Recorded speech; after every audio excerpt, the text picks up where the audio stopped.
Alam mo ba, Kailonggo, nung pumasok ako dito sa crypto trading, yung unang platform na ginamit ko ay yung Binance.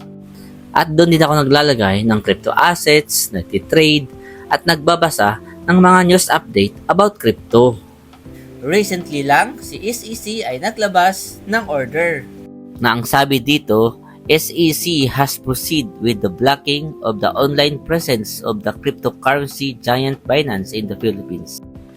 So sabi ko, paano na? Saan ako lilipat? Buti na lang at nalaman ko to si BitGet. BitGet is a centralized exchange platform that provides trading services for various digital assets. At ang maganda pa dito kay BitGet ay meron din silang copy trading, spot trade, both featured, wherein pwede dun sa mga tao na busy sa trabaho, sa school, na walang time mag-trade. At ito pang malupit, pag nag-sign up ka kay BitGet, meron silang reward center kung saan pwede ka maka-earn ng points. Like identity verification, first time deposit, at iba pa.